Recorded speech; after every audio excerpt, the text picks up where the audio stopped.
Hello dear BA3 students. तो आज हम बात करेंगे वोल सोइंका की पोम। इसको ओल सोइंका पढ़ना, डब्लू साइलेंट कर देना। ओल सोइंका की poem dragonfly at my window pane. This explanation is particularly by me. मेरा नाम है Prakhar Tripathi, as you all know. और अगर किसी को नोट्स वगैरह चाहिए तो एक अनाउंसमेंट लेते जाओ।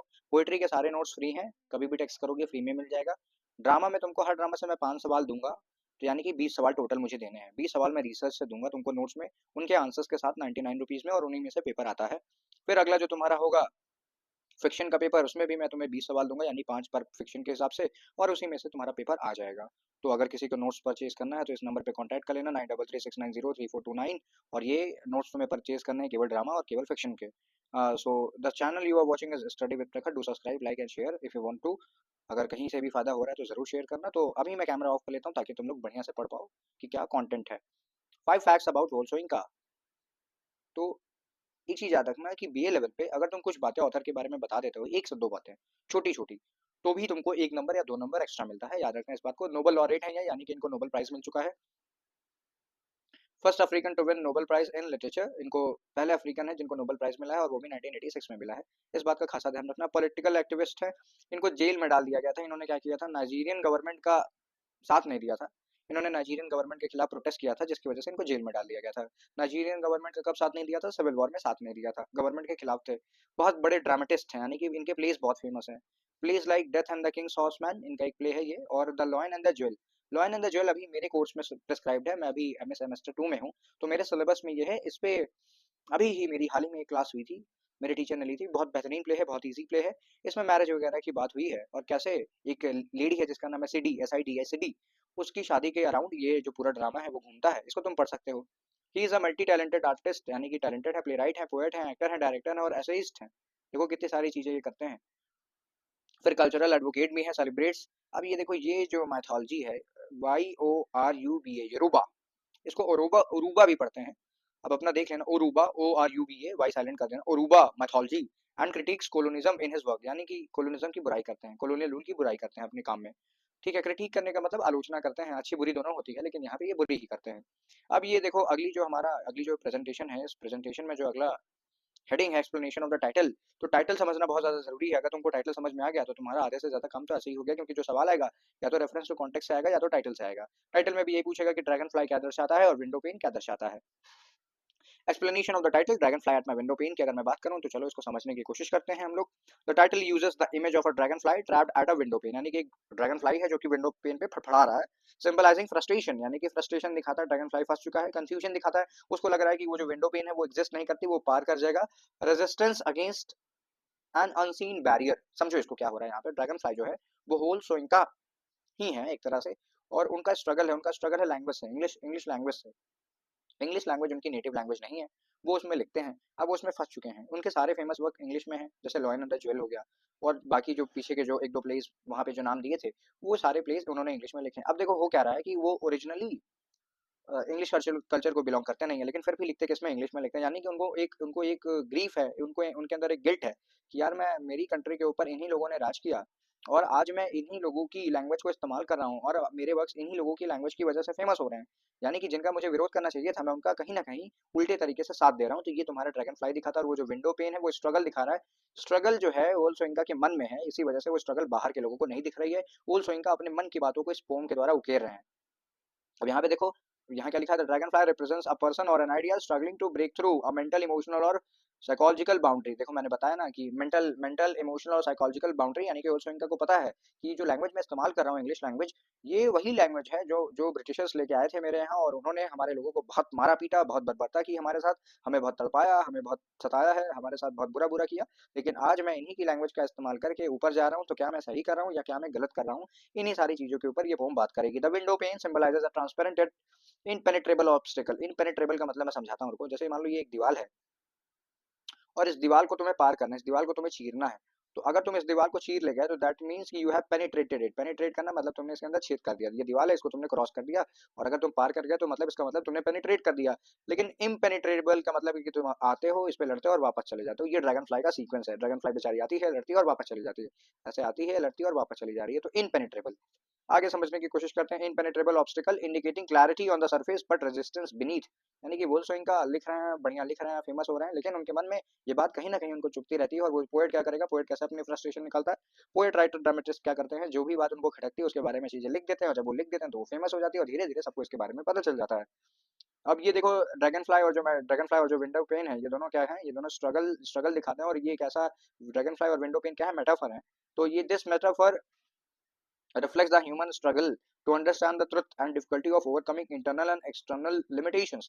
अब देखो ऑल्सो इनका के साथ एक्सटर्नल और इंटरनल लिमिटेशन है, उनको ये है कि कहीं ना कहीं उनको इंग्लिश लैंग्वेज का सहारा लेना पड़ रहा है, जिसकी वजह से आज वो इतने फेमस है। और उनको इस बात को एक्नॉलेज करनी पड़ेगी कि जो कॉलोनाइजर्स हैं उन्होंने कुछ ना कुछ इनको दिया है, ना कि केवल इनसे लिया है। क्रिस्प समरी देखो, जबकि जबकि वोल्सो इनका कभी भी ब्रिटिशर्स के सपोर्ट में नहीं आए हैं, याद रखना इस बात को। क्रिस्प समरी देखो, the poem describes a dragonfly desperately trying to break through a window pane. यहाँ पे ड्रैगनफ्लाई की बात होगी जो कि बहुत कोशिश कर रही है कि वो विंडो पेन को तोड़ दे और उसके अंदर घुस जाए। Symbolising the human struggle against invisible internal और एक्सटर्नल बैरियर्स, यानी कि ह्यूमंस क्या करते हैं, ह्यूमंस जैसे हम ह्यूमंस हैं, मन में हमारे बहुत सारी चीजें चलती हैं कि ये हो जाएगा तो वैसा होगा, ये हो जाएगा तो वैसा होगा, ऐसा होगा तो वैसा होगा। वही यहाँ पे ड्रैगन फ्लाई भी करना चाहता है। इनविजिबल बैरियर है ड्रैगन फ्लाई का, जो बैरियर है वो इनविजिबल है। इंटरनल यानी होल्सो इनका कि मन में ये बातें चल रही हैं, और एक्सटर्नल बैरियर यानी कि वो जो विंडो पेन है, यानी कि उनको समझ में तो आ रहा है कि वो जो कर रहे हैं वो गलत कर रहे हैं, लेकिन उससे उनको लाभ भी हो रहा है, इसलिए वो करते चले जा रहे हैं। The speaker observes this futile effort, यानी कि जो स्पीकर है, यानी जो पोएटिक पर्सोना है, जो हमारे पोम में जिस जो आदमी ये सारी चीजों को बता रहा है, वो देखता है कि ये सारे एफर्ट्स जो ड्रैगन फ्लाई डाल रही है वो बिल्कुल सही नहीं है, ये सारे खराब जा रहे हैं। The speaker observe this futile effort and reflects on paradox of clarity. Paradox of clarity का मतलब समझो, जैसे तुम सतह लेवल पे देख रहे हो तो तुम्हें लग रहा है कि विंडो पेन है ही नहीं है, विंडो पेन के आर पार जाया जा सकता है, लेकिन जब तुम दौड़ के जाते हो और विंडो पेन से लड़ जा रहे हो, यानी विंडो पेन जो कि ट्रांसपेरेंट है, उससे जब टकरा जा रहे हो, तब तुम्हें एहसास होता है कि अरे यहाँ तो एक दीवार भी है। पैराडॉक्स का मतलब यही होता है कि जब तुम ऊपर से देखते हो तो लगता है कि चीजें बहुत आसान है, लेकिन जब चीजें पास से देखते हो कि जो चीज तुम्हें लग रहा था कि बहुत आसान है, या जो चीज लग रही थी कि तुम्हें झूठ है, वो भी सच निकल जाती है। यानी सतह से देखो तो झूठ है, लेकिन पास जाके पता किया तो सच निकल गया। द ग्लास इज क्लियर यानी गेट सॉलिड, यानी कि वो जो प्रॉब्लम है वो बिल्कुल साफ है, लेकिन सॉलिड प्रॉब्लम है। वोल्सोइंका को पता है कि उनकी जो लैंग्वेज है वो इंग्लिश है, और उनको समझ में भी आ गया है कि इंग्लिश ही प्रॉब्लम है, लेकिन ये बहुत बड़ी सॉलिड प्रॉब्लम है, वो कभी भी इसको नेग्लेक्ट नहीं कर पाएंगे। The speaker questions whether the image they present to the world is an honest reflection और मियरली अ फसाड। फसाड का मतलब देखो डिसेप्टिव, कई सारे चेहरे होंगे। अब ऑल्सो इनका को लग रहा है कि यार ये जो मैं करता हूँ कि इंग्लिश लैंग्वेज में लिखता हूँ और ब्रिटिशर्स की बुराई करता हूँ, तो कहीं ये मेरे दोगलेपन की निशानी तो नहीं है कि मैं उन्हीं की लैंग्वेज को इस्तेमाल करके नोबेल प्राइज पा रहा हूँ, उन्हीं की लैंग्वेज को इस्तेमाल करके मेरा घर चलता है, पैसे आ रहे हैं, और उन्हीं की लैंग्वेज के बारे में और उन्हीं के बारे में मैं बुराई लिखता हूँ, तो क्या ये दोगलेपन की तरफ इशारा तो नहीं कर रहा? Ultimately the pome explore themes of perception, यानी कि ये पोम बात करती है परसेप्शन की, एक आदमी की सोच कैसी हो सकती है। ट्रुथ एंड सेल्फ अवेयरनेस, यानी कि इस पोम में सच्चाई की बात होगी और सेल्फ अवेयरनेस की बात होगी। तो चलो बिना समय गवाए हम सेंट्रल थीम भी इसी लगते देख लेते हैं, ताकि लाइन बाय लाइन जब एक्सप्लेनेशन देखेंगे तो केवल पोम ही बात करेंगे, पोम पे ही बात करेंगे। सेंट्रल थीम की बात करें तो पहला है परसेप्शन वर्सेस रियलिटी, पहली सेंट्रल थीम। दूसरी है स्ट्रगल एंड रेजिस्टेंस, दूसरी सेंट्रल थीम। तीसरी है सेल्फ रिफ्लेक्शन एंड आइडेंटिटी, तीसरी सेंट्रल थीम। तो पहली है द ग्लास इज क्लियर, यानी कि जो ग्लास है वो पूरा क्लियर है। Symbolizes how appearances may not reflect the truth, यानी कि देखो कई बार तुम्हें, अगर मैं इंसानों के टर्म्स में बात करूं, कि कई बार तुम्हें कोई आदमी बहुत अच्छा तो लगता है, लेकिन जब तुम उसके बारे में जानते हो तो पता चलता है अरे ये तो बहुत बेकार इंसान है। तो परसेप्शन यानी कि जो तुम सोच रहे हो, रियलिटी यानी कि जो हो गया। Struggle and resistance, the dragon flies attempts represent human resistance against obstacles and the frustration of unmet desires, यानी कि ड्रैगन फ्लाई जो बार बार लड़ रहा है और बार बार लड़ के गिर जा रहा है, इसका मतलब है कि कैसे इंसानी इंसानी खोपड़ी बार बार कोशिश करती है और गिर जाती है। यही दिखा रहा है कि बार बार कोशिश करते रहना है और कोशिश करते रहना है, एक दिन सफलता मिल जाएगी, लेकिन ड्रैगन फ्लाई को सफलता नहीं मिलती है। इसका मतलब ये है कि कई सारी चीजें ऐसी हैं जिनसे हमें सफलता नहीं मिल पाती है, हमारा परसेप्शन है कि हम कर ले जाएंगे, लेकिन रियलिटी ये है कि उससे भागा नहीं जा सकता है। Self reflection and identity, the speaker questions whether their self image is transparent, यानी कि स्पीकर क्या कह रहा है, वो अभी मैंने जो समझाया था कि वोल सोइंग का ये सोच रहे हैं, क्या क्या वो खुद दोगलापन नहीं करते हैं? दोगलापन इन द सेंस, समझो इस बात को, क्या वो खुद झूठे तो नहीं बन जा रहे हैं कि वो इंग्लिश लैंग्वेज का इस्तेमाल करते हैं, यानी इंग्लिश को एज अ लैंग्वेज इस्तेमाल करते हैं, और लैंग्वेज का इस्तेमाल करने के बाद नोबेल प्राइज पाते हैं, लैंग्वेज का इस्तेमाल करने के बाद रोटी पाते हैं, रोटी यानी कि उनका घर चलता है, लेकिन जब बात आती है ब्रिटिशर्स की तो उनको गाली देते हैं, उनको क्रिटिसाइज करते हैं, उनके किए धरे को बुरा बताते हैं। यानी कि इसका मतलब यह है कि वो सेल्फ इमेज को ट्रांसपेरेंट है या नहीं, ऑनेस्ट है या नहीं, डिस्टॉर्टेड बाई एक्सटर्नल परसेप्शंस। कहीं उनको ऐसा लग रहा है कि उन्होंने, क्योंकि बाहर बहुत सारा स्ट्रगल देखा, उन्होंने अपनी अपनी कंट्री को बुरी हालत में देखा। अब अपनी कंट्री को बुरी हालत में देखने के बाद उन्हें ये लगता है कि कहीं वो जबरदस्ती का स्ट्रगल तो नहीं कर रहे हैं, और इसीलिए उन्होंने दिखाया है कि उनका जो स्ट्रगल है वो ड्रैगन फ्लाई के द्वारा है। कि वो ड्रैगन फ्लाई बार बार वो सोचते हैं कि अब मैं इंग्लिश लैंग्वेज में लिखना छोड़ दूंगा, मैं इंग्लिश लैंग्वेज में लिखना छोड़ दूंगा, लेकिन उन्हें मालूम है जिस दिन वो इंग्लिश लैंग्वेज में लिखना छोड़ देंगे उस दिन उनके घर में रोटी आना बंद हो जाएगा। तो कहीं ना कहीं ये ड्रैगन फ्लाई का ये स्ट्रगल है जो इस पोम में देखने को मिलेगा। अब यहाँ पे लाइन बाय लाइन एक्सप्लेनेशन देखते हैं। तो मैं लाइंस को अंडरलाइन नहीं करूंगा, जहां से एक्सप्लेनेशन है वहां से अंडरलाइन करूंगा, लाइंस में पढ़ देता हूँ। So when I offer me a medium as the window pane you beat upon it frantic wings frantic का मतलब लिख लेना एंजाइटी होता है वैसे तो, एंजाइटी। फ्रैंटिक विंग्स यानी कि विंग्स में एंजाइटी भर चुकी है, क्योंकि वो जो ड्रैगन फ्लाई है बार बार लड़ रही है ना, तो उसके अंदर एंजाइटी आ चुकी है। अगेंस्ट द अनयील्डिंग टॉलरेंस, अब इसको समझो। अनयील्डिंग का मतलब कोई रिजल्ट ना आना। The speaker compares themselves to a window pane, यानी स्पीकर खुद को विंडो पेन बोल रहे हैं, यानी कि वोल स्विंग का खुद को कहीं ना कहीं विंडो पेन बता रहे हैं। Suggesting they offer clarity to others, यानी कि वोल स्विंग का ब्रिटिशर्स की बुराई लिख लिख के लोगों को आईना दिखाते हैं। The dragon fly symbolising people और आइडियाज, ड्रैगन फ्लाई ये दिखाता है या तो पीपल या तो आइडिया, तो याद रखना आइडिया ही दिखाता है। आइडिया क्या है कि मैं अब इस लैंग्वेज में लिखना छोड़ दूंगा, किस लैंग्वेज में, इंग्लिश लैंग्वेज में लिखना छोड़ दूंगा। Restless relentlessly tries to break through this clarity facing resistance, यानी कि ये जो ड्रैगन फ्लाई है वो ऐसा कर नहीं पा रही, यानी होल स्विंग का ऐसा कर नहीं पा रहे हैं, क्योंकि उनको मालूम है जिस दिन वो ये करना छोड़ देंगे उस दिन इनके घर पे रोटी आनी बंद हो जाएगी। लिटरेरी डिवाइसेस में देखो तो metaphor, the speaker is a window pane representing clarity and truth. होल स्विंग का दुनिया को तो आईना दिखा रहे हैं लेकिन खुद को आईना नहीं दिखा पा रहे हैं, पर्सोनिफिकेशन है। Dragonfly's frantic wings symbolize struggle and frustration, ठीक है, ड्रैगन फ्लाई स्ट्रगल और फ्रस्ट्रेशन को दिखाता है। लाइन नंबर 5 से 7 है शायद, हाँ 5 से 7 ही है। Yet did I envy this the unambiguous pain, unambiguous का मतलब क्लियर, एकदम क्लियर, ambiguous का मतलब कंफ्यूज्ड, unambiguous का मतलब एकदम क्लियर, साफ सुथरा। पेन मतलब वो जो कांच है, विंडो, ये विंडो पेन का जो कांच है उसको पेन कह रहे हैं। And thought it clarity enough but you must war upon it wings of frosted light. अभी इसका एक्सप्लेनेशन देखो। द स्पीकर वंस एडमायर्ड, अब देखो, the speaker once admired the window pane for its transparency and clarity. एक बार वोल्सोइंका को लगता था कि वो कितने अच्छे से काम लिखते हैं, अच्छे से अपने वर्क्स को लिखते हैं, उसमें ब्रिटिशर्स की बुराई लिखते हैं, दुनिया को आईना दिखाते हैं, लेकिन अब उन्हें एहसास हो रहा है कि वो खुद भी वैसे ही हैं। अगर ब्रिटिशर्स की लैंग्वेज का इस्तेमाल वो ना करें तो उनका खुद का काम भी नहीं चल पाएगा। However the dragon fly challenges this clarity, यानी कि उनके मन का ही एक विचार है कि वो क्या करेंगे, वो इंग्लिश लैंग्वेज में लिखना छोड़ देंगे। अब इस क्लैरिटी वो जो उनके अंदर थी उसके ऊपर सवाल उठ गया, और वो सवाल कौन उठा रहा है, वो ड्रैगन फ्लाई सवाल उठा दे रही है। Suggesting that what even seems clear may lack true depth, यानी कि जो बातें सच लग रही हैं वो सच में सच नहीं है। लिटरेरी डिवाइसेस देखो तो इंजैममेंट है, इंजैममेंट यानी कि रन ऑन लाइन, एक लाइन दूसरी लाइन पे चली गई बिना कॉमा वगैरह के, यानी कॉन्टिन्यूअस थॉट है। फिर उसके बाद मेटाफर है, मेटाफर वही है कि wings of frosted light, just a second, wings of frosted light suggest the delicate yet persistent nature of resistance, यानी कि उनको ये लग रहा है, मेटाफर समझो कि वुल्सोइंका को ये लग रहा है कि वो जो कर रहा है सही कर रहे हैं और उनको इंग्लिश लैंग्वेज में लिखना छोड़ देना चाहिए, लेकिन कहीं ना कहीं उनको रियलाइजेशन है कि अगर ऐसा हुआ तो उनका करियर भी खत्म है, लगभग खत्म हो जाएगा। लाइन नंबर 8 टू 10 देखो। And change in thunderclaps, thunderclap मतलब वही क्लैश ऑफ थंडर, यानी कि बिजली कड़की है, thunderclap. Each dive yields proof enough your parchment, parchment का मतलब होता है animal skin, parchment, PARCHMENT, parchment का मतलब होता है parchment shavings read even clarity marks stubborn substance. अब इसको समझने की कोशिश करते हैं। Explanation, the dragonfly's persistent attempt to break, persistent मतलब लगातार, ठीक है, बार बार कोशिश करना, to break through the pane are link to the thunder clap loud and futile, यानी कि ड्रैगन फ्लाई जब लड़ती है तो खट खट आवाज आ रही है, तार तार तार तार लड़ रही है, और लड़ने की वजह से वुल्सोइंका को बुरा लग रहा है। बुरा क्यों लग रहा है, क्योंकि वो जब सोचते हैं कि मैं इस लैंग्वेज में लिखना छोड़ दूं तब उनको दिक्कत आने लगती है और उन्हें लगता है कि उनका घर कैसे चलेगा। The damage it leaves behind parchment shavings reveals the hidden resilience of the glass symbolizing the difficulty of breaking through external or internal barriers। अब ये देखो यहाँ पे क्या हो रहा है, तो डैमेज, ये जो डैमेज हो रहा है, विंडो पेन को भी डैमेज हो रहा है और ड्रैगन फ्लाई को भी डैमेज हो रहा है, और ड्रैगन फ्लाई की तो मौत भी हो जानी है, ठीक है। तो इसका मतलब ये है कि वुल्सोइंका ये जो विचार बना रहे हैं कि उन्हें इस लैंग्वेज में लिखना छोड़ देना है, उस विचार के कारण उनके मन में भी कहीं ना कहीं चोट पहुंच रही है, उनको बड़ा बुरा लग रहा है कि वो अपनी कंट्री को धोखा दे रहे हैं, अपने लोगों को धोखा दे रहे हैं, लेकिन फिर भी इस पे कोई ठोस फैसला नहीं ले पा रहे हैं। लिटरेरी डिवाइसेस को देखो तो पर्सोनिफिकेशन है, थंडर क्लैप पर्सोनिफाई हो रहा है, gives the dragonfly's actions and exaggerated power, यानी कि ड्रैगन फ्लाई के एक्शन को एक्सैजरेटेड पावर मिल जा रही है। इमेजरी है, इमेजरी पढ़ लेना, ये लिखा हुआ है, parchment shavings evoke the fragile remnants of its effort. Irony भी है, आयरनी क्या है कि ये जो ग्लास है वो बहुत क्लियर है लेकिन उसके बाद भी दिक्कत क्लियर कर रहा है, यानी कि दिक्कत दे रहा है कि उसको क्रॉस नहीं किया जा सकता, कि क्लियर ग्लास में भी सोचो रास्ता साफ है फिर भी तुम उस पर चल नहीं पा रहे हो। बताओ, पूरी रोड साफ है, तुम्हारे पास गाड़ी है, तुम्हारे पास चाबी है और गाड़ी में तेल है, तुमको गाड़ी चलाने भी आती है, फिर भी तुम चल नहीं पा रहे, क्यों, क्योंकि तुम कंफ्यूज्ड हो। लाइन नंबर 11 से 13 जल्दी से देखते हैं। And shall this image I present not stay its own determinal shield much dross much stone much jewel earth and fire, इसका मतलब देखते हैं। The speaker questions whether the self-image they present to the world is a shield concealing their inner truth, यानी कि वो जो लिखते हैं ब्रिटिशर्स के खिलाफ लिखते हैं, उनकी सेल्फ इमेज को बनाता है और बचाता भी है। वो इंग्लिश लैंग्वेज में ब्रिटिशर्स की बुराई लिख देते हैं, जबकि ब्रिटिशर्स ने ही इंग्लिश लैंग्वेज को वुल्सोइंका को दिया है, इंट्रोड्यूस कराया है, और ब्रिटिशर्स अगर अफ्रीका ना गए होते तो इंग्लिश वहां तक ना पहुंचती। तो यानी कि वो अपने बाहर के वर्ड को ऐसा सजा के रखा है, उन्होंने ऐसा नायाब आयात और नायाब एक वर्ड बना लिया है कि लोगों को लगेगा कि हाँ भाई वुल्सोइंका ऐसे काम लिखते हैं जिसमें जिन लोगों ने हमारे ऊपर अत्याचार किया उनके खिलाफ लिखते हैं, लेकिन ऐसा नहीं है। वो कहीं ना कहीं उस लैंग्वेज के एहसानमंद हैं क्योंकि उसके कारण इनका घर चलता है। The reference to dross stone earth and fire symbolises complex experiences.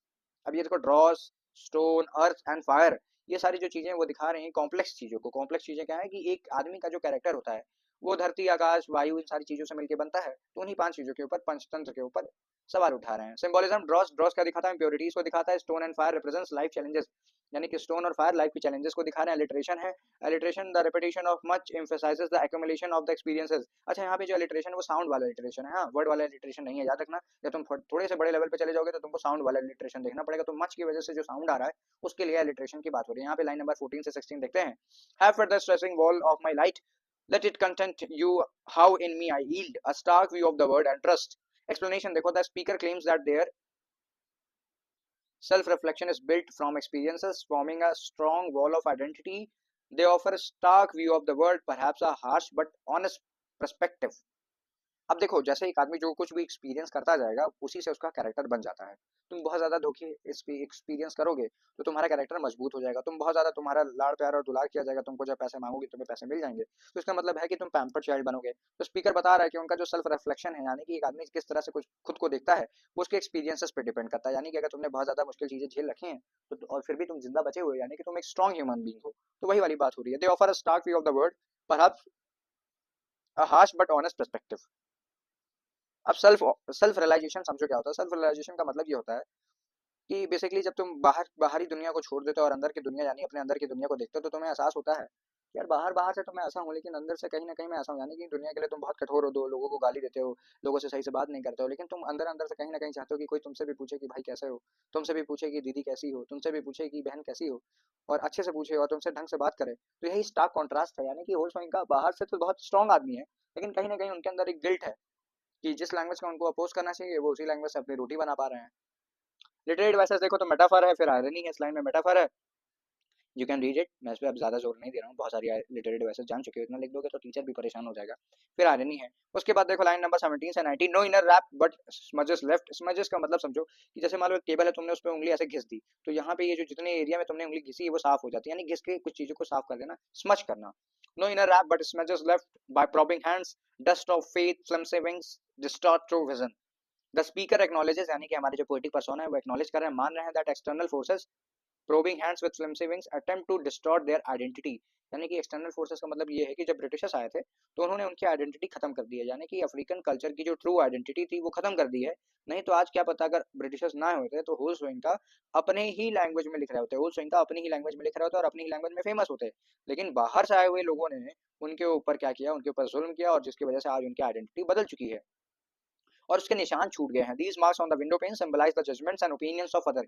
यानी कि ये जो निशान पड़ गए हैं विंडो पेन पे, कहीं ना कहीं उससे उनको एहसास हो रहा है कि जो ब्रिटिश कॉलोनियल रूल उनके अफ्रीका में आया था अब वो जा चुका है। लेकिन उस बीच जब लोगों ने स्ट्रगल किया था, वोल्फ सोइंका अपने वर्क्स में जो स्ट्रगल को दिखाते हैं और कॉलोनियलिज्म को क्रिटिक करते हैं, तो वो कहीं ना कहीं दाग पड़ चुके हैं, कुछ छिट्टे पड़ चुके हैं जिसके निशान कभी भी जा नहीं सकते। क्यों नहीं जा सकते हैं? क्योंकि ये समझो, क्योंकि कुछ ऐसी दर्द चोटें ऐसी होती हैं जिसके बारे में आदमी भूल नहीं पाता। यानी कि जो स्ट्रगल था बाहर की प्रॉब्लम का, जो एक्सटर्नल था, यानी कि एक्सटर्नल फोर्सेस, यानी कि जो ब्रिटिशर्स की वजह से जो स्ट्रगल था, उसके कुछ निशान छूट गए हैं अफ्रीकन कल्चर के ऊपर, वो सोइंका के मन में, अफ्रीकन पीपल के अंदर अंदर में। और वो निशान क्या है? वो इंग्लिश लैंग्वेज एक निशान मान के चलो। एक छोटा एग्जांपल है इंग्लिश लैंग्वेज, जो हम क्लियरली देख पा रहे हैं। बाकी कल्चर का कितना नुकसान हुआ, लोग कितने मारे गए, वेल्थ कितनी चली गई, उसका कोई हिसाब किताब नहीं है। यहाँ पे इमेजरी लिटरेरी डिवाइस है और उसके बाद एलिट्रेशन एक अलग लिटरेरी डिवाइस है, जो दोनों तुमको देख लेने चाहिए। फिर लाइन नंबर हम देखेंगे 20 से 22। When darkness gathers, I may dance. The word is fair reflections, or splay its truth in a shadow play of doubts. Explanation: in darkness, reflections on window pane create distorted images. This represents how doubt and uncertainty can distort one's perception of truth. अब देखो, बोल स्वयं का कह रहे हैं कि अब रात हो चुकी है, ड्रैगन फ्लाई शायद जा चुकी है, और अब रात होने के कारण जब बाहर से विंडो पेन पे लाइट पड़ती है तो विंडो पेन अजीब अजीब सी आकृतियां बनाता है, यानी साफ सुथरी इमेज नहीं बना पाता। भाई कांच तो है नहीं, विंडो पेन है। तो वोल्फ सिंह का बता रहे हैं कि कैसे जब तुम एक एक विचार पे या एक चीज पे फोकस नहीं करते हो, और जब एक चीज पे फोकस नहीं करते हो, इधर उधर चीज़ों पे फोकस करते हो तो क्लियर नहीं रहते हो। जब क्लियर नहीं रहते तो तुम्हें डाउट पैदा होता है कि अरे मेरा होगा कि नहीं होगा। जैसे तुमने बढ़िया से पढ़ाई नहीं की, कभी पोइट्री पढ़ते हो, कभी ड्रामा पढ़ते हो, कभी फिक्शन पढ़ने लगते हो और किसी एक चीज़ को खत्म नहीं कर रहे हो, पहले एक चीज़ को खत्म ही नहीं कर रहे हो, तो तुम्हें डर सा लगता है कि अरे यार मेरा हो पाएगा नहीं हो पाएगा, होगा भी कि नहीं होगा, कहीं मैं फेल ना हो जाऊँ। तो ये सारा जो डर है वो इसी कारण से होता है, क्योंकि तुमने 4-5 आइडियाज़ को कंसीडर कर लिया एक बार में। पोल सोइंका के साथ भी यही हो रहा है। उन्होंने क्या किया है, उन्होंने 4-5 चीज़ों को एक साथ देखना शुरू किया है कि इंग्लिश में लिखना चाहिए, नहीं लिखना चाहिए, इंग्लिश में मुझे पैसा मिल रहा है, नहीं मिल रहा है, अफ्रीकन कल्चर को मैं प्रमोट करूँ, ना करूँ, अफ्रीकन कल्चर के साथ मैं जस्टिस कर पा रहा हूँ कि नहीं कर पा रहा हूँ। इसी वजह से उनकी जो सच्चाई है वो डिस्टॉर्टेड हो गई, यानी उनको कुछ भी क्लियर नहीं दिख रहा है। आगे देखो, लिटरेरी डिवाइस में मेटाफर है, फिर पर्सोनिफिकेशन है। मेटाफर क्यों है, पॉज करके पढ़ लेना। पर्सोनिफिकेशन क्यों है, पॉज करके पढ़ लेना, क्योंकि बेसिक है। फिर कंक्लूजन देखो, Soyinka dragon Soyinka's dragon at my window pane is a powerful exploration of how perception and reality often clash. कि क्या तुम सोचते हो और क्या हो गया, कई बार इसका क्लैश हो जाता है। क्या तुम, पता चला तुम सोच के जा रहे हो तुम्हारा पेपर बहुत खराब जाएगा, लेकिन तुम्हारा पेपर बहुत अच्छा चल गया क्योंकि तुमने गाइडेंस को फॉलो किया, तुमने मेरी बातें सुनी, तुमने नोट्स पढ़े, तुमने बहुत मेहनत की, तुम रात रात जागे, तुमने मेहनत की, तुमने लिखा है, तुमने बहुत मेहनत की और उसके बाद तुम्हारा रिजल्ट अच्छा आ गया, लेकिन तुम डर रहे थे कि तुम रिजल्ट अच्छा नहीं ला पाओगे। सेम इसका उल्टा भी हो सकता है, लेकिन मैं नहीं बोलूंगा क्योंकि मेरा काम है तुमको पॉजिटिव वाइब्स देना, ना कि तुम्हें डीमोटिवेट करना। Through the metaphor of the dragonfly एक मेटाफर है एंड द विंडो पेन भी एक मेटाफर है। The poem emphasises the challenges of confronting truth both about oneself and the world. यानी कि दुनिया कैसे तुम्हें देखती है और तुम खुद को कैसे देखते हो और दुनिया को तुम कैसे देखते हो, उन सारी चीजों पे सवाल उठाती है ये poem. It questions whether clarity is truly attainable और इट इज मियरली, और देखो ये पोम क्वेश्चन करती है क्या क्लैरिटी सच में अटेनेबल है, क्या क्लैरिटी सच में पाई जा सकती है, और if it merely conceals deeper complexities, क्या अगर कोई क्लैरिटी को ढूंढता है तो कहीं दलदल में तो नहीं फंस जाता है। ये पोम इस बारे में भी बात करती है। Thank you for watching explanation. This explanation is by me Prakhar Tripathi. Contact number 9336903429। You are watching, you was watching, या फिर यू वर वाचिंग, वाज नहीं, you were watching in fact study with Prakhar. और नोट्स के लिए याद रखना, पोएट्री नोट्स फ्री हैं, drama drama 99 rupees का है, उसके बाद फिक्शन भी 99 रुपीज़ का है। किसी को अगर पर्सनल गाइडेंस चाहिए तो 100 रुपीज़ पे करना एग्जाम तक। जब भी चाहोगे मैं कॉल पे बात करके तुम्हें चीज़ें समझाऊंगा, particularly for literatures. Hope so you like the video. I have did justice to the poem. मेरे हिसाब से कोई दिक्कत होगी तो मुझे बता देना, मैं इंप्रूव करूंगा। Thank you for watching.